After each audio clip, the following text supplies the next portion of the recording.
Hey, what's going on, guys? Today we're going to talk about the top 5 noob mistakes in Gundam model kit building. So if you're new to the hobby, or even not that new, here are some things to keep in mind.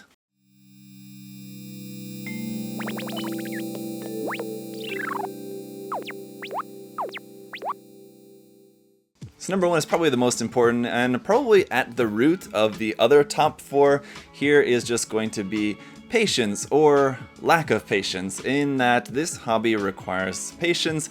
Patience to build, patience to paint, patience to do things the correct way, or at least to know how to do things, at least getting your experience in, and you'll see this throughout, like I said, the other things that are going to be on this list. But you need to have patience. If you're going to rush through things, you're going to get subpar results, no matter what stage of building you're at, whether you're a beginner, intermediate, expert, no matter what you're doing. Rushing is never a good thing in this hobby. Unfortunately, it'd be great to do things really super fast sometimes, but it's just, most of the time, you just can't. And that goes right into number 2, which is just going to be your cleanup. So it doesn't matter whether you're painting the kit or not. I'm talking about nub marks, sanding, over sanding, under sanding, filing, over filing, all this kind of stuff. Again, it just takes patience. You have to take the time to remove your nub marks carefully, remove seam lines carefully once you get up to that point. Even if you're not at that point yet of removing seam lines, simply cleaning up the nubs on your kit is the most important basic thing to do. So before you even think about painting, before you even move on to seam line removal, anything like that, you need to work on getting your skills and technique developed to remove your nub marks. Now, this particular video is not a tutorial about how to do that, so I'm not going to get into that. You guys can look up plenty of videos about how to remove nub marks. There's a million different ways to do it. Let's move on to number 3, which is posing. So this is another one that's obviously a lot of beginners, and honestly people who are much more developed in the hobby, intermediate, and even up to, I mean, I've seen some people who are amazing builders still not really having a good feel for proper posing. And there's not really a proper way to do it, I suppose. Of course, it's totally subjective. But posing is another thing that just kind of takes patience and experience to develop. So when you're first building it, you kind of don't really have the experience once you're new to the hobby. You haven't seen a lot of other work, but once you're in the hobby for a while, you see what a lot of other people are doing. You see what a lot of like really high level modelers are doing. You see how they're posing their kits and how their kits always look amazing, but your kits always tend to look a little bit derpy. And a lot of that's many times is due to the pose. Of course, there's a lot of other techniques and painting and all this stuff that goes into making a high level model look as good as it looks. But you know, if you're gonna put any time into your model, you know, even if it's just removing nub marks, and then you want to take a picture of it to share with your friends or followers online, you want it to look good. There's not really much point in putting a lot of work into something and then showing it off and it just looking subpar because of your kind of derpy looking pose that you've got it in. So study up on posing. What I would say is the easiest way to do is just look at the pose on like the box art or in the manual and just try your best to recreate that. That's the easiest way to do it. Number 4 is biting off more than you can chew, otherwise being too ambitious.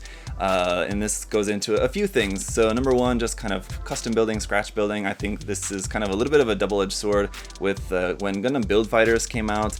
It brought a lot of new people into the hobby, which was great. It got a lot of people inspired, a lot of people who had left the hobby. I know some people came back into the hobby because they had a lot of fun watching Build Fighters, getting inspiration from Gundam Build Fighters as a series.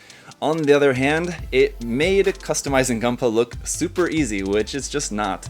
And it takes a lot of skill and experience to do that you develop over the years.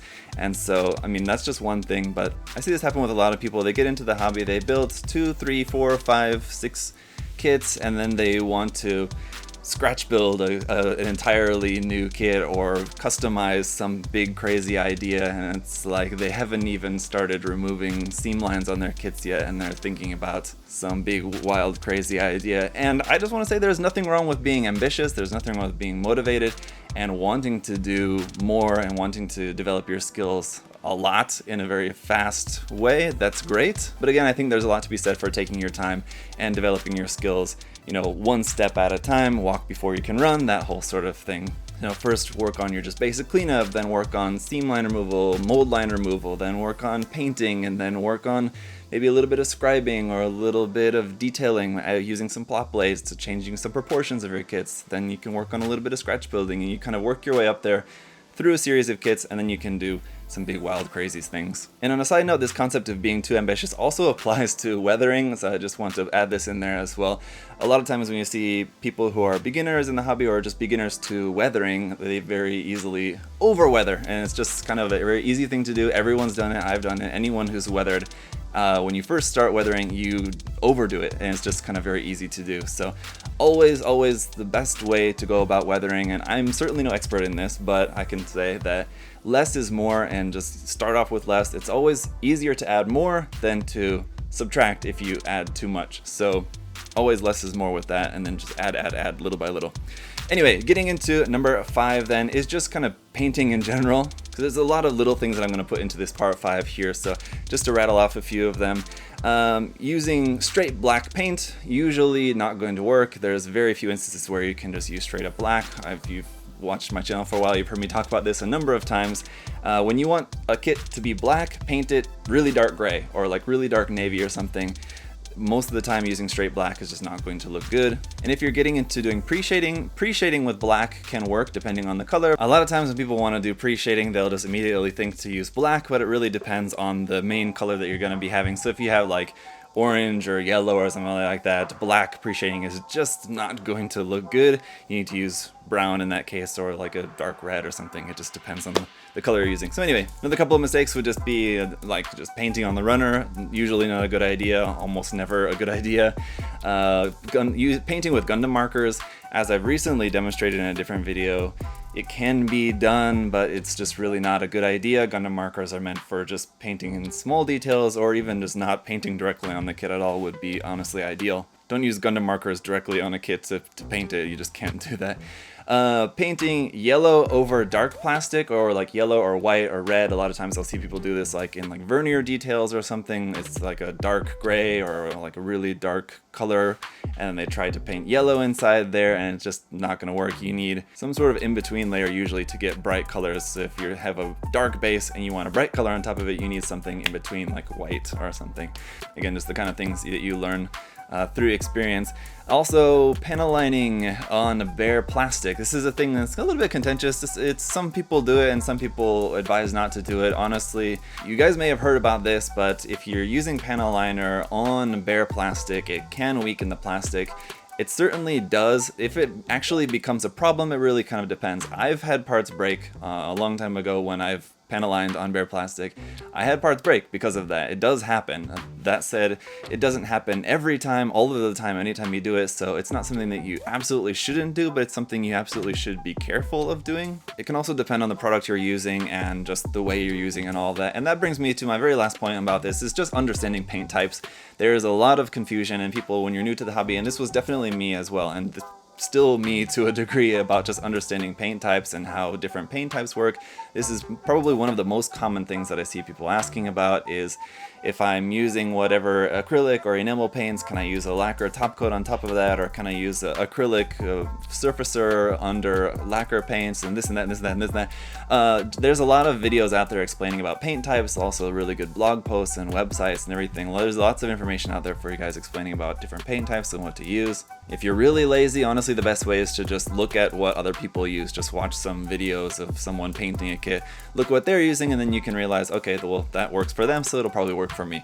That's probably the easiest way to do it. Otherwise, I would definitely recommend you guys, if you're a beginner, just check out some information about paint types so that you can understand that, different types of products, what kind of paint is actually in paint markers or panel line markers, or what's the best use for lacquers, acrylics, enamels, things like that. Just get to know paints in general and get to know different colors and how they're used and all that good stuff, and that will give you guys the best results. So that's gonna be it for this video, guys. Hopefully those 5 tips and kind of a lot of other stuff in between was helpful for you if you're new to the hobby. Again, this is not meant to criticize anyone or like offend anyone who's ever done any of these. I've done most of these things, and I'm sure anyone who's at any level can tell you that at some point in time they've made a lot of mistakes. So what other mistakes have you guys made as a beginner? If you're still a beginner, or you still classify yourself as a beginner, or if you've not a beginner anymore, let me know down in the comment section what of these mistakes you made, or any other ones that I didn't include on this list, but some other mistakes that you think that you've personally made or you've seen other people making a lot.